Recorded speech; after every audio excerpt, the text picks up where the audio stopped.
多么间呢？就够，你咧上大家人大击败掉，你记得了？呀，你是刚才讲过噶，请人大用类来讲嘢，呀，日本要你做条路，使击败掉来先足够呀。呀，击败掉呢，咧你就撳上來啊，佢上去攞爛殘咗。你參過狗啊，你嚟白啦，你是哪個上狗？我掉嘢咩雞啊，多麼神！雖然你上跌你咧，我掉是嘢咩啊？呀，嘢咩本掉做普通啊，咧掉是嘢咩咧？你一分鋪咧提起啊呢度咧，你提分鋪呢度咧，你提分鋪佢可能做普通咗係咪啦？可能買緊人一分鋪擊敗掉嘅咧，當然呢度一分鋪擊敗咧，可能做普通咧，多麼神！你簽呢啲人大利用呢啲人大學俾你掉啊！人家擊敗你都足夠啊，多麼神！最有啲臭屁了，咧隨時有啲落去面咩時候都足夠用啦。你啊，肯定用呢控制你趕緊擊敗掉是嘢咩啊？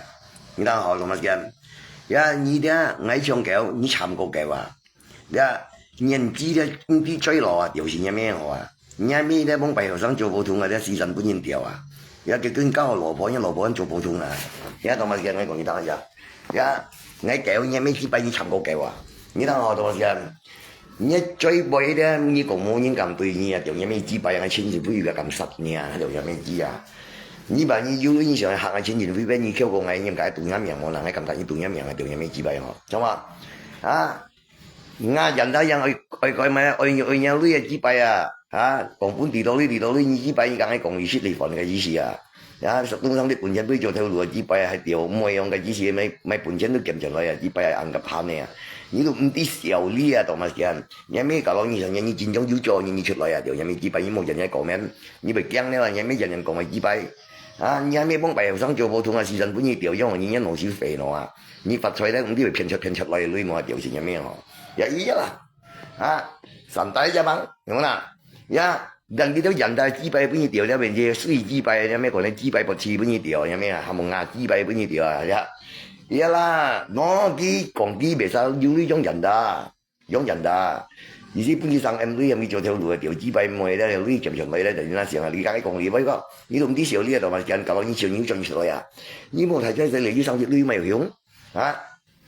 你隨時一落嚟話有咩支幣，你射上去衝我要條橋豬，啊個本而家30年啦，條有咩支幣要識到麼？係有咩支幣你用50兩歲仲要識來啊？30年啦，有條有咩支幣有咩識到要識到80歲。我掉錢呀咩？同埋人一老婆又做普通啊！你睇下，我那可能你唱嘅，我唱嘅也係啦，我就很中意嘅話，掉嘢咩支幣啊？我要自己啦咧，但邊一個要上啲女咧掉錢呀咩？唔知騙出來女冇嚇啊！唔知可能有咩賣惡筆串嘅女，我又講一分鋪賣惡筆啦，撩起啦，你知佢騙出來女啦，有啲舊年都人就係支幣掉啊！有乜嘢同埋人我掉錢呀咩啊？啊！你更險我筆出筆到嘢咩支幣啊？當然咩支幣咩掉，因為我筆咩掉了咩？當然冇支幣咩掉了咩？掉錢嘅咩同埋錢。呀，你睇下，錢銀飛得冇可能就講嘢啦，即講嘢唔係啊，你用嘅啊。你用有呢上行啊，有咩支幣要筆呢啦？你支唔一追落了啊？唔係講人要呢掉錢嘅咩啊？呀，你都唔知時候呢嘢啦，掉錢嘅咩支幣啊？你時候呢隔離問得嘢啦，掉錢嘅咩？時間已隔離問得人大咧，面啱用搞啊，掉嘅咩支幣啊？呀，你記得同埋錢。呀，你都面出場計支幣掉，睇下中人大ทั้ง嗬，佢啲支幣出去咧，然後動物見嚟攞咧，為啲咧，啲支幣都冇價了啊！呀，你講你講嘢咧，巴上仲而家説講你講嘅，呀，你咩嘢擺種人睇咧，啲支幣講俾我人大咧，未冇價咧，特別冇咩支幣咧，為動物見你賣價。啊，人攞咧，你可能我不然掉，你不然掉，有時做普通嘅樣嚟，不過動物見你樣做乜計啲支幣掉啊？你睇下，你那咩小生啊，追把炒啊，條線咩支幣動物見條嘢咩屁樣啊！你睇下同埋先，呀，你都咁講份閪，我錢元會一個咁嘅，所以你特別預料實在係發達嘅啊！你幫我一日，啊，你寫呢啲咪寫呢支幣啊？你對我都冇呢啦，用寫呢條線有咩支幣啊？你睇下，我錢元會可能冇呢，特別係唔從人衰啊！啊，時辰計呢支幣條，你咪衰咩？啊，個支幣咩條啊？20唔條要啊？咩舊幣咩條啊？分波條咁得緊啊，可能一路費我筆不似咯啊！mà cái này chim nhận lại chỉ bay điều nhưng mà sợ đi mấy anh gặp xuất mấy như gặp một quỷ giống như bao nhiêu chú kèo muốn bài có ý nhận ra cái tôi hòn mười ấy như mấy chỉ bay thọ chuyện ta ngay điều gì như mấy muốn chọc chuyện như mình đấy bác bảo yang bao miệng như mấy chỉ bay anh miệng chế điện hết à nhưng mà sợ đi mấy như là ai tuần tuần chơi bài chào buổi sinh là chào điều gì như mấy họ sợ đi mà yêu gì mấy yêu gì mấy yêu liên cầm biểu dùng chỉ bảo cùng chơi với anh tôi lý dùng 啊，多年有上天啊，条嘢咪几百阿婆咯，佢经要用咪条嘢咪几百咪同埋把人家罗石检查要咪，喺呢做阿婆见呢啊，几百多咪时间，你可能落用嘢啊，条嘢咩？你咪少啲咩？啊？你按多啲嘢咩？條嘢咩哦？每人要呢啊，條嘢咪幾百提醒我無論啊！啊！你多啲講一陣多咪時間啊？啊！我追人人追人咪話冇錢，條嘢咪幾百雖然喺歲數後生個嘢，特別係人嘢，女可能係衰嘢，特別見咪咁咪女啊！冇幾常有女用呢嘛，你冇變嘢係，而家少用啲女話，就俾人大用人難中意，用意思咧意思做嘅意思做嘅寫字啊，就本要做條路條不條路，冇意思嘅搞唔錯啦，女咁上嚟條係咩哦？啲時候嘢，你咩機啊咁樣嘅，啊makanya nyami deh kalau ini logo dia nyongin mai opet lah, ngay cầm còn nha chân như mày chỉ bay, nhí ăn cầm xỉu liên ngay trong kẹo mang cái kẹo mấy, ngay cho lượng trà, hả? Nhí đã xây cho chiều xuống này à, thế là cái mày chỉ bay boss, cho cái mày chỉ bay xa, là một gì nó không gì trong hàm méo xa vô một quần xì mai à, hả? Dưới đồ muốn dùng sử dụng à chỉ bay men nào hả? Xì đó nó bộ nhìn cái mày được em mình tăng sai mấy chú kẹo. Bây giờ liền họ甚至邊有條有咩幫白後生做暴動係啦，講你春年咧都搬嘢嚟響啊，交分配做暴動啊，嘛跟住見係嘅分配啲路不獨次啦，可能你冇支派條佔人大意思，究竟支派條你咪少啲啦嘛先，你睇下，你咁講緊等喺中狗，誒掹個嘅咩，啱面飲煙嘅啦，問你中狗，啊，你講啦，中麼？啱面煙咩中狗，呢個中狗用咩？係狗咧，仲有呢班你中狗。你一場共提腳啊，條嘢咩支幣確人大量些，呢份嘢條嘢咩支幣，啊樣要做些，仲有咩你講咩嘅做些叫支幣嘅，你啊叫支幣呢條我有咩支幣啊？我先人工業唔條，有冇本事買條嘢咩支幣？呢個買架支幣條啊？你一翻盤電腦啊，條嘢咩支幣？呢本嘢我破不不似啦，呀，你少夠呢係嘛？生意佬咩本日要剪呢套路嘅條線有咩支幣？擴身嘢你咩支幣都全到呢樣啊？萬一到呢咩同埋人啊？你按到呢咩？你咪支幣啊！我要到女，要上結人要條女啊！提供重呢段我條線有咩學啊？很簡單意思，冇嘢你寫咗條有咩我已出社本咗條呀咩啊？我話你啊！做三步啊，也做便宜三步啊，條線有咩支幣啊？學你咪時候你咩？去8貴咧，條有咩羅斯比頓咧，學做喺做貴咧，從緊杜拜呢班嘢見數單，你有咩支幣啊？你北韓班啊，條有咩同埋嘅？佢笑死啊！矮人咁講嘢，佢都咁佢一上到啲風中，呸！啊！你按道理咩？啊！要調先間要調咗，你通貴餐你買到人咁破壞都係咁呀？啊！買從南部見呢所做咁雞咪風景燈你酷去緊道理咩咁呀？買邊間盤提供上可以供應量多嘅11嘅白渣呀，冇講制咪？我嗱喺舊田內有咩支幣到呢年冇用舊田內共事會嘢啊，全部出門要報標嘅，因為咩支幣出門單晒有咩支幣就有咩支啊，我掉錢有咩咁嘅，有咩幫白油商做普通嘅啫，可能一路報交女就你普通咗嘅啊，一嘛跟呀，可能啲一路報係不知啦，又唔來嘅啫，嘛跟呀依看盡隔離問等咧，佢要寫字又白，咁呢邊呢度啊，任憑呢種寫字跟亞成亞河邊又邊嘢亞將用臭屁掉呀，啦係冇。你都做人啊，俾裝嘅嘢啦，啫，頭先嘛，而家現家咧呢9年咧冇9陣嘅啊，9陣佢好似冇癲啊，特別上係嚟緊隔嘅共年啲啊，本當嘛人做事情呢，小心啊，同學，你講喺共年啦，喺共叫意思調唔得啦，呢邊咁做啦，就有俾上好話柴啊，你冇接得啦，條有咩支幣人見人事啊，係啦，你冇實啦嘛，時亂18身皮膚啊，條有咩支幣啊，喺播音攞官聰明，條有咩，呀，特別講同名咧，佢都講錢人非少嘢，條有咩支幣啊，啊！人家嚟水嘅，有咩支幣啊？人家把片出來女嘅，咩本都做條路，有咩支幣啲少啲嘢啊！你把人小生咩失敗樣，唔係真嘅，一面有咩支幣？你把意思即係話咪仇人快咪？條嘢咩意見打話，條嘢咩哦？你嗱意見打話啊？條支提幫啦，架追到咩條睇咩條支提幫嘅追，有咩支幣啊？寫追有咩支幣啊？一到咪見咩條小生冇先啊，咩講就這樣啊？小啲嘛，你冇先對冇先人輸嘅啦，同咪嘅用支幣面啊？講一啖水人嗬。啊！我而家都咁講，你係咩知啊？誒，路邊嗰啲條咯，路邊嗰啲咩細警察，有咩知咪？咩風格咩啊？誒，買又貨， Lamborghini cuma paruh speedon dia nyame haji buki orang Dubai yang coba Thai Sultan yang nyame jipai nya tu mention cuma tanah dia nyame jipai yang apa sih mana niไม่ปัดปุ่งไงมึงชงกันnyame jipai kai lui phát đi là chong kan mai pai yo go แล้ว nyame jipai ha cái gì suy nghĩ nó có lý nhau nyame mai ở biển tặng có xiang ha dùng cho dịch giờ mai tăng sa dịch pribadi xiang ha đi chắc dịch pribadi bui kini don mo tiểu nyame chi à tao bắt ya ya ni mo cho cả du li ya nyame jipai em nyame jipai ya em Pukima ha em Pukima rồi kìa ya你都做人大小心呀，千万不要講乜可能便宜啊！你幾百那時候買啊，攞日幾百咁便宜咧，買本大把錢你要需要啊！嗱，邊幾百就攞意思場費買本嘢，就冇有呢度冇人要啦，呀，他答應死了啊！cái意見到真用嘅係講你，你巴上年啊，就用你唔看見嗰啲看見都肥富人得，為頭嘅人大啊啱嘅，你係咩知啊？啊，有冇啦？你咪咁講啊？你驚gì咩？咁乜驚？你一錢元非上錢嘅啦，你一面一計話條嘢咩？你尋個計話你一實馬粒到面上肥仔啊！啊，有冇啦？啊，ไม่講我你實馬東佬應該我เป็น空短潮仔啊！你都唔知時候呢啊，咁面攞點睇到人哋幾百人錢人啦，夾追臭屁啊！啊，後生冇見過知來人知啊，條線有咩知啊？咁乜嘅？後生冇見過知來人知啊，條有咩知啊？咁乜嘅？可能一路破幾百條路面上要黐啦，我啦。呀，我điều gì đó, điều gì nha mẹ, ngày 10 trăm như bánh một trăm như mới cùng ba xong thì điều nha mẹ cậu cùng về bác điều gì nha mẹ, ya, hiểu sang sau kinh chi à kêu tiền là còn mày chi được một vấn đề à, rồi ý gì đi骗出来，你咧可能人知điều nha mẹ giờ hắn dùng như几百điều gì nha mẹ嘢懂乜嘢，啊，你惡嘢你，啊，用晒共錢條來啊，你唔照聽照題目啦，điều nha mẹ幾百面追退面題目啦，係啦，誒笨到咧，笨到，咁笨到咧。Yang mai lipan錢冇就要追冇諗住啊！同埋講，你一追當咧一食買當然家學別工都等潮追啊！你係呢邊家學別工係得面前路冇追樣嘅，你咪知白人學啊！你沙雞岩淡一現時跌到呢條內埋咧，無論人到呢學別女啊，到呢你冇做路邊幹呀，最冇費啦！你啲火車拿部電啊，就嘢咪知白人學啊！你咪食警察就嘢咪知白人學，唔啲咪冇，唔啲咪意思咪啊！啊！後尾係咪路邊講係咪貴嘢？細間路邊講呢條佢條線有咩學啊？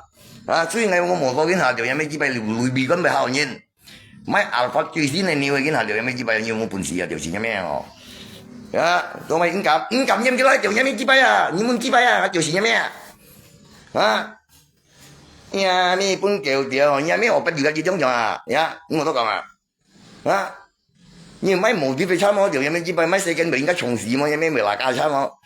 啊，咁我都以為下年我要入嚟話呢種唔係話別乜咯，呀咩支拜啊，啊上身橋樣到咩做背差做喺羅嘅羅 L 嘅啊，做身橋樣做喺羅 L 嘅，因為支拜少份幾樣，咪支拜條線呀咩同埋人要冇介意要呢啦，劈，見裝要呢嘢咧就你咧傻逼作嚟啦，又有咩支拜背差你話，身強錢都合法啊，你一隻身強就你冇本事出合法啦，啊，你咪笑啲咩？做家羅 L 嘅餐有咩用幾樣以上限咩？我不要咩 M 先加，我不 MM 啊，講 M， 有冇啦？萬呢咪萬你不幾萬呢啊？咁乜嘢？啊，人都係資幣咁本，人都係資幣可能邊計到啦？唔得我，呀，我兩蚊未上夠，你尋個計話，呀攞你知後生冇見到知啊，條嘢未知啊，你啲少啲啊，而家咩後生做普通啊，同乜嘢？呀，村後生啲呢一般嘢你用啊，交分鋪可能我俾啲博士啊，呀。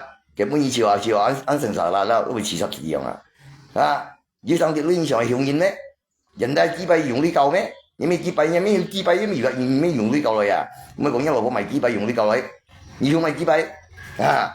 你講嘢佢，你上來啊？你要上佢哋支幣就係冇用冇動物嘅啦，啊！一面係前借，一面追兩前潮啊！冇錢係面前冇錢啊！追板臭啊！你萬一追硬咧？啊，萬英用嚟對就有咩機會哦？而家同我講啊，用錯現陣水啊，有咩機會哦？10個公里要你，冇射現咧，未出射現啦，冇射現冇你，共機會啊，出射現過到你啊，呀，睇下咁樣講，有冇啦？我見冇咯，有冇啦？masa sih? Nyelamu 5 obat nih? Ayan Jeo. Oh, kan tuh selalu tuh anyong ini nyin mà cái hà kan đi con cá vô ngàn đi cái hồ đó chỉ sợ ngầm vô ngàn đi rồi nhà mấy chỉ bay cái vô ngàn đi tôi biến chân cái obat tôi pun cái mày sang tụi nhìn điều đó à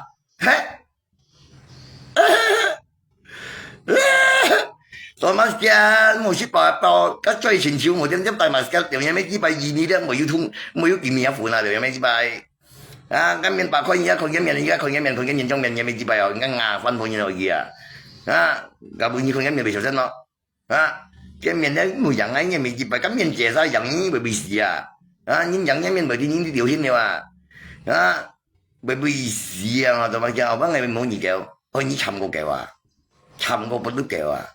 Ya, ni season kong bay samsi puyan tiểu nhà mẹ à. Ni kita kita kong mas kang, ngày mấy sao cầu ni ăn cầm con tay gì con nhân. Ha? Nhà mẹ hiểu sang to quay yong rồi à, con nhân season puyan tiểu nhau bẹp tiểu, cái bẹp bên tiểu phần phần à. Ya, chúng nó sang thì lui sinh cái nhà mẹ con nhân bản thân cho bổ sung à. Ya, nhau lấy hiệu nhiên à, nhau lấy injin chủ động ăn rồi à. Ya, cái này số gì ni đó,你ship提名啊啦，你都很冇命啊，nhà mẹ幾百呢條人嚟啊，你冇hiệu nhiên à.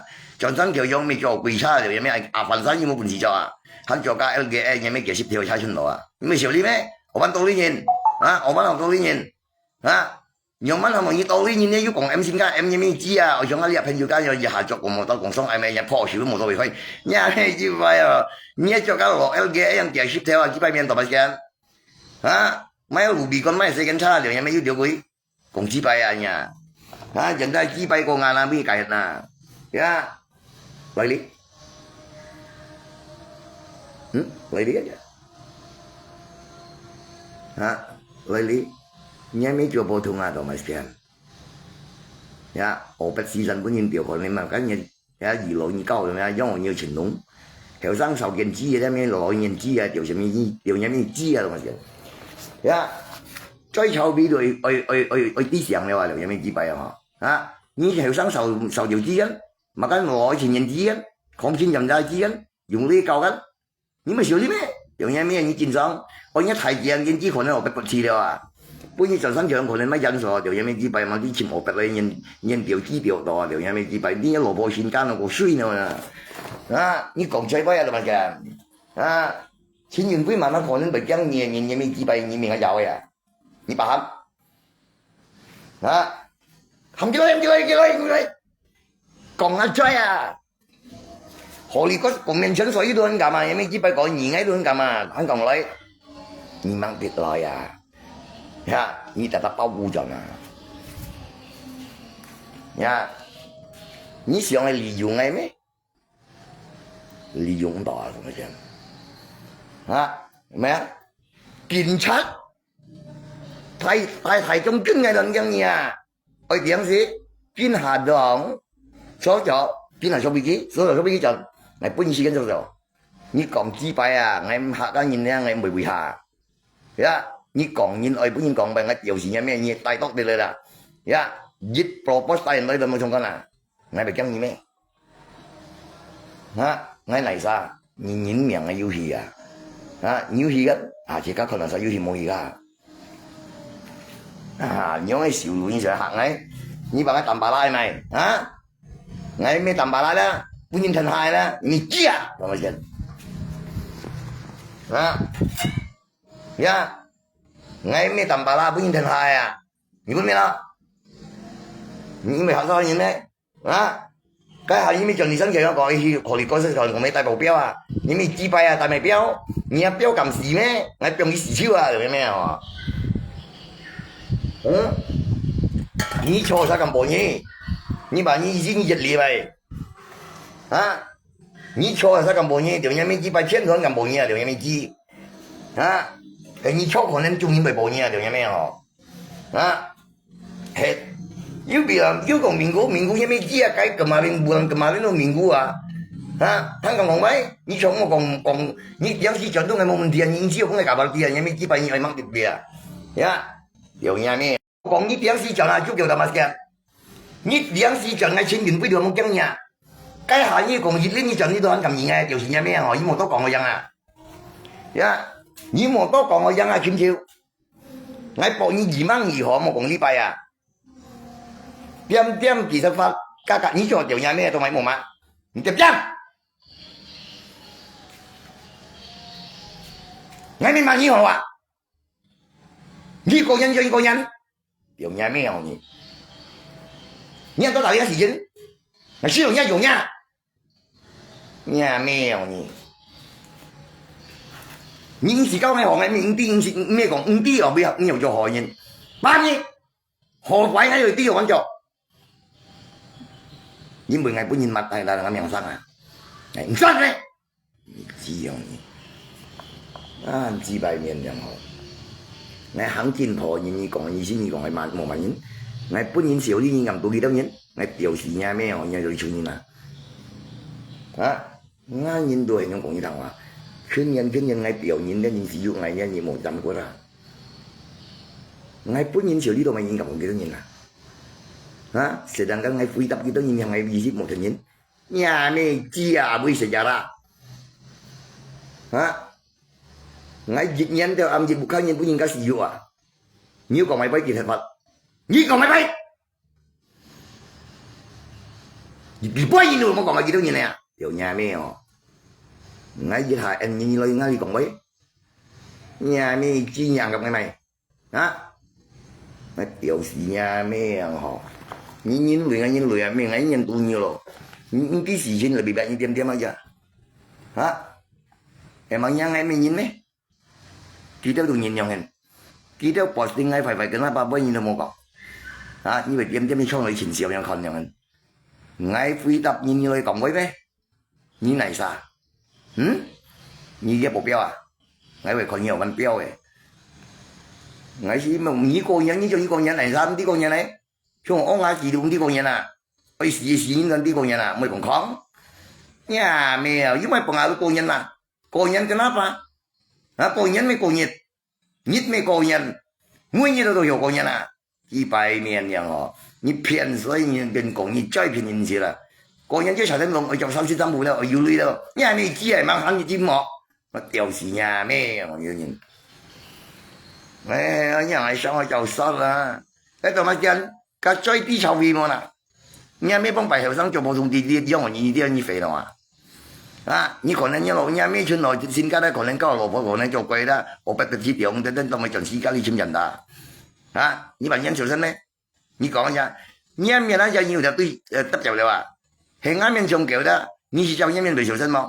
前就係參過計劃呀，你啲話，你參過計劃同埋講，人都係幾百歲也不要掉你啊！啊，因為牙椎的咪要掉有種錯啊，掉有種錯就衰啊！啊，係一嚿幾百人那唔啲咪因為唔啲咪你咪nhà người lấy nhà bên nhà là sao? Na, à, ngày bé bọc cái cá, bulan kampung có cái gì? Bulan kampung đúng cầm gì ngay à? 講起去嗰啲水咧，就肯撳到上去啊！屌呀，咪要保鏢了，嘿，我唔係驚一保鏢啊，大把時間，我驚而家變件冇行標啊嚇，呀，保鏢我緊做，我就做你保鏢啊，條嘢咪自閉，因為保鏢而行嘅，啊，你一保鏢咁保嘅錯嘅，熱央洋啊，變熱央洋啊，冇看天看我看地看過啊，你講呢單嘢，你掹保鏢我是看過咩？啊，你掹保鏢，啊？你當時都銀標係全部標，有咩之弊啊？啊，就你做一嘅，因為自行車做全部標，啊，你講係講我有同你講，你講係講嘅，係冇本事咪？啊，你咩之弊 L 嘅自行路自行全部標，去出阿法任何大目標，就有咩阿法你會從立法咪先你冇多樣，有咩之弊咪所做要看受影響啲咁叫樣咩啊？啊！你是買從河海最新最貴差嘅咗他看啊！大日計子啊，咩戰神啊，仲有咩話冇神，但係咁咪支幣計子吧，大家別殺殺人支幣人吧，呢個到呢係上十個條人條條都要殺，我大錢神條有咩支幣啊？嗬啊，到呢咩？到有咩支啊？同埋嘅啊，講都冇嚟，有咩支幣啊？嗬啊，講最時啊，佢等嘅冇，誒問你講咩事叫邊個嚟殺？pulang aja, mau ketemu aja, ini siapa datang ini, nggak bisa apa, ya, oh ini chính nhóm người yang gọi thằng, tiếng cầm người gọi thằng, ngày một xíu nhắn nhau một xíu nha, cả nó theo tiếng cầm chỉ bay còn lấy một tay trung chỉ, tay góc đi trung chỉ một thằng cái này, nhí cầm xíu ngay cầm đeo nhí, hả, đúng không nào, đó, được chưa? Kiến cả hiểu không nào tôi mày kiến cả silangan jantung tinggi sisir kayaknya meji pai sisir juga kaya 我咪上佢啊順順行啊條有咩之輩哦，講我真係時路佢都未試用嘅呀，佢都未見白生事啊，按啲支援嗰啲人問點解咪冇件事好啊？冇咗，食睇到支輩啊！骗你都人大支擺掉做嘛？你咪用廿類類啦，而啲舊支擺掉啊，掉你唔見啦，意思嘅類小象嚟就有咩病係啦？你把冚一樣都咁冇啲支擺唔掉嘅呢？假叫呢盡身養作嘅路皮樣掉，有咩攞前輩辛苦作路面出麼？把冇咩咧辛苦啊掉事啊咩支擺咁啦啊！作辛苦都冇咩咧，辛苦啊掉事啊咩啊，喺隔到你作啊喺度未講掉攰係啊咩話係咪多啲嘢同埋人呢講支擺啊啊！家冇錢同面上困得有咩入計子啊咩講掉攰掉攰咁都罷呢最多嘅計子，但是咧其實跳啲支擺面啊，因為好少最多我識唔掉我啦。我已經第一計子從啲攰攰用啊，咪攰攰先咧，又係講幾十條，仲幾百條咧，啊，跟住佢哋咁跑要識嘢，啊呀咩呀呀拉茶乜掉呀咩支擺啊，別乜啊，咩之類啊，係啦，啊，我都未識見過呢嘢同埋人呀，可能冇呢啲閒咧，掉時呀咩，你望佢水嘢啦，呀，熱湯貴車路邊嗰度買四斤叉支擺面，啊，你買四斤叉㗎，你冇講最貴啊？啊，我買河火上蘇門嚟炒嚟有咩哦？根本就永有啦，有咩以為死都係咁樣。背機人冇啊，有咩以為咁道理人？道理咩？你有道理咩？一禮拜幾人冇啊？啊，大邊？啊，你大買幾百個人未驚啊？大台將軍人晒個人未驚啊？講緊咩事？大邊幾生事？20票誒，買部錢嘅咪？係問隔邊講係咩事？隔邊拍唔要咩？ไปต่างยิงชื่อต่างยิงน่ะเรียนจีอ่ะเนี่ยจีไปแล้วเดี๋ยวเสียงนี่สุดเต็มๆยังอ่ะเนี่ยนี่做嘅邊咪學啊ไงคนกินจี邊嘢กิน邊啊เดี๋ยว咪個邊都咪啦每人呢又食邊啊你係咪事先ไงไม่ตลอดอ่ะไงไม่ตลอด咯เนี่ยมีจีอ่ะ講ไม่講要呢咯嘢幾多咁搞啊大邊作差到變二差大邊咪邊邊條蚊咪咪呀咩哦？你問邊咪以為鄧蟲係咩？冚啲蟲用啲蟲子條嘅咩哦？啊，冚一邊用啲蟲子等係咩之輩哦？電子啊，咪時候呢麼嘢同埋人嘢嚇，先到出羅八拍講是非啊！有咩做唔通啊？同埋人有咩效果？你講唱叫緊，嗌叫嗌超亂啲就係緊啲啊！呀，人鬥你呀！你問人你鬥你咩？啊？你講你不要做到我啦！你想不達我意思做嘢不達係咪？啊，時候講你睇，佢緊做嘢咩支擺啊？啊，你有時講本來食咗講嗰陣時講啊，而家而家每人做嘢食啊，咁咪支擺公司，明冇啦？啊，出嘢嘢，上次嘢唔嘢，我冇可能出嘢事啊！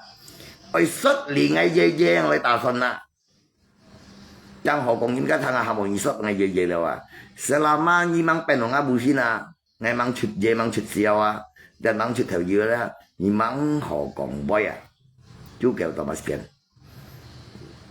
你ngật biết，我已打abusin就先至出血了，呀，我認nhiều行又笨生笨事又蝕隻了，呀，仲然第得俾講你打嘅嘢了。Tapi nya theo liên chuẩn với không cầm gì ngày đâu à, còn ai hồi có sẽ sỏi với không cầm gì sỏi à, ngày chỉ bữa nhí không cầm chưa là, không cầm lấy lý sỏi à, như còn chỉ bài à, sỏi ngày vậy, ngày sỏi ngày mấy ổ bẹt cắt sỏi ngày lò bò bẹt cắt sỏi ngày nhìn sỏi như vậy còn mang luôn à, sỏi ngày phân phối chuyện nhiệt bút cá rồi nhiệt bút rồi rồi chẳng mà, sầu cao vậy, nhà tiểu nhà mấy xí là ăn lò bát pan như vậy xí là cả 30 nhân đấy,你本事輸到嗰30人冇啦，講嘢咩知啊龍？你只講用豬腳啊，呀！你冇就在笑啊，你冇講淡白啦，你冇在啊，你生一老婆不識搶啊，翻波講係14年講係15會吹去燒了，有咩支擺時頭滿裝병咯，你講係幫羅貴咧講支擺呀，你支擺龍啊，啊一冇多會啲為點樣龍幫人錢喎，就做曬講支擺呀，你冇用嘅嘢啦，下龍急屎咩啊？啊！nhà mấy hồi ship bảo cho còn tên tiền chi ở bên biển tăng như chiều quay là chỉ bay luôn ngày mình còn nhắm nhà suy gần trùng sang được mấy 羅桂沙話你幫你咧做嘅保鏢保幾百你當時都能保是比較人哋惡羅要用冇緊因咩講50內定係緊，cái kia nhân năng nhân kita dan tay di cahang anu jinpong santai-santai hadapi ternyata oleh mai sabu cho chẳng chi pai luôn phân phối satu-satu giwa saya ini satu-satu giwa buat sao giwa yang ni cuci tapi vẫn sao vẫn cuci như bà các bụng nhai mấy nhá lỗ phố cả như trò vẫn còn nhá chỉ theo những thuộc những thông thuộc đội hướng thế còn chơi bay khai bữa như lớp của mày chỉ bay你第一個破意思上升釋放係咪先？上面單嘅釋放有咩知啊？佢釋放，每年可能第三上天係講講熱講嘅咪熱睇釋放，路麻麻跟面單嘅可能咪相信啦。呀咩平一羅破嘅，女平一羅破幾百條講，第二上面單嘅釋放咪少啲喎你，講咩點點字字，世界上冇要應該成日啦，講係第三應該上面單嘅新嘅釋放呢，你辦你嚟啥？你咪辦嘅啦，你講出講咪可以講出嚟你咪只係你一老婆你入200,000蚊嘅撳落袋就拖300,000呢你一老婆用叻到撳撳有呢條有咩嗬ambil seratus nanti minta 300 tak ada yang bayar ha chẳng theo liên tay nhau bảo ship còn đưa là bây giờ còn những mấy xíu lý đâu những mấy xíu lý mấy bởi vì sao những câu nhau tiểu nhau bảo bây giờ mà một tay những cái ship còn một tay nhau bảo ship còn chuyên dụng với như nói nhị theo lý là tay những ship còn là tiểu yang bayar ha bởi vì nhá yêu dùng là lỗ cũng mấy nhữngสิ่งเขาnhư nói lý là punya như ở nhà punya đồng chân nhau nhưng punya trong còn đó một tay nhau bảo ship còn chứ là punya còn như vậy mấy tí xíu lý gì nhỉ nhưng mấy tí xíu lý gì xin đi phải chờ cái sau thì bây giờ là một 800 nhưng mà cầm kèm chờ sự cảm nó dùng cái kèm gì 800 thổ 300 nhưng mấy xíu lý mấy như chỗ mà giống trong còn tên là dân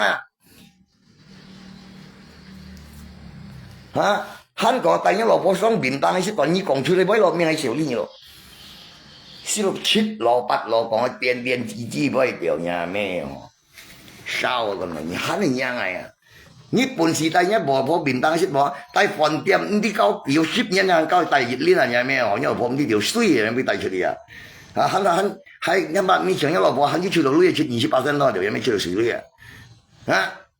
你第一路破點試攝房都冇問題你一分破你第二攝都你都咪使用條件機你到按第二攝分破自己第二攝都冇問題跟你家庭你拍晒家庭原點知你俾按牙齒做人。你老婆本樣大份，你把錢每邊樣識咯，本樣講到唔知道老婆識份，但本樣老婆大本樣佢識份，你識大本樣佢把意思把女都冇份嘅，人哋只把老婆小女人，你唔係小女咩咯？你唔係小女咩？我千元杯來你而家嘅第二識份都係大超係要隔你笨我啦，第二識家係日本要你隔笨我啦，要你小女我啦，冇噶，爆定人啦。你第一老婆識bọn人出食女人咩只係衰喎啦，韓國公200,000啦，攞電腦8點鐘頭300,000啦，幾百面咯，你搶我講咩呀？你講出嚟錢人飛翹人嘅嚇我講用嘅杯啊，做咩特別beli obat tetara你不抗上得多係你夾得行路都numpang nhìn cho sẽ numpang nhìn cái chạy điều nhà mấy còn bị lì gặp đấy nhớ thầy phao xiên những gì đi còn mà rằng toàn phải đi bay xịt bạc nhiều ta nhớ thầy bay mà thầy xiên nhiều thôi quỷ lưới nhiều na rồi mấy đi bay sư phụ ăn đó cùng nhìn chuột lưới rồi mình cho nó mua bổ nhiều mua liều liều cái mấy thầy lên tiền cú đang tiền này là nhà mấy đi bay nha ôn xin tiền phật chơi mấy cái mấy cho lại ngoài nè còn cũng chưa kép nó kép đạo liên là như tao lấy cái gì như lo gì dần cái gì nhà chơi đem mở chung nhìn chụp đi luôn chỉ bay men mày chung như hát lục kép đó bởi gì dần rồi sợi rồi chơi nhìn thiếu đi luôn nhớ gì đâu mà nhìn thôi 병 đó mày tiêu rồi luôn nhưng mà còn dùng bây giờ là cái nhìn siêu nhà nhìn xuống cái chuyện nhìn phía anh kêu nhìn thông mô hắn còn mô nhìn thông sầu yêu lý điều gì mẹ như sống mà còn bây giờ anh hiểu sinh nhớ là bố chỉ bay sẽ chẳng phải thổ kéo mà chẳng tôi tới chuyện tay nhớ là bố chưa đi ship vào này mồ mặt bùi như tăng sana ở những cái lát những cầm lên chuyện lại ship vào ngáo hủ la chân đều nhà mẹ hắn còn gì mày gì bao miệng mà ngay ship vào phần tiệm chưa đi ship là dám có gì một cái ngáo hủ la chân này ship là nhà mẹ gì bài họ nhưng mà họ tí xíu đi nè quỷ lưới 啊，蝕半點，但一落波蝕半到很多條水裏啊！你唔係像你搬700條，700條你700條學得啦，啊！擂台度那搬一落波上，熱啲風呢啲幣啊，唔知邊飲落呢個係咩哦？啊！你熱條呢啊，熱條那搬一落波上條500千熱條都冇乜計啊！那搬佢計就用落用你減都冇乜計啊！因為紙幣落搬條之外，啊用呢含實，因為紙幣咪猛存嚟啲，而家你條啲紙幣幾時揾啲咩？買10隻咩用嚟？成日學咩嚟？呀咩樣害啊？emang kan ya bunyi tak sacok lele, kita sacok lele kalau ingin tong tubiang orangnya lo koi dia hamun ni kong mai le bu itu ji jawa ji si tamai ka si tao ingin tong tubiang orang ni dia mana? Ngai be hak ona, ah ni sang ingin tong điều lý cả ingin tong lý nhiên, kalau ingin tong lý nhiên còn nên lo ý nhân cái ji si ni bộ ji ji bai long nên còn nên cần cái ji si nhiên cả đàn nào à? 你莫讲熊摆在面前啦，你小你相信人啦，你还没你想这样啊？呀？ 你想教养啊龙，呀，不都教养呀？呀，你把你刚才操练吧，你就干你后头你还没就教你看哈，你帮了贵人，那你就教了，帮，还贵人太好啊，你少搞要你，你喊我真正相信你咯，有涵盖的，你也就教啊，你没相信你没穷上你没金钱啊，呀，你没情感台帮你呢提供的。 呀，你拿茶錢啊，也沒搞騙出到一樣嘅。呀，講俾騙出出冇人睇，講睇俾，你700條1萬股，啊，冇先人冇大啲嘅230萬落啤啊，出門都能幫人啊，做乜嘢？呀，做誰都能幫人兄弟，你冇人相信你，你是問不來的你的，你是問不來的你的，你是真的拿，你投便當你缺失。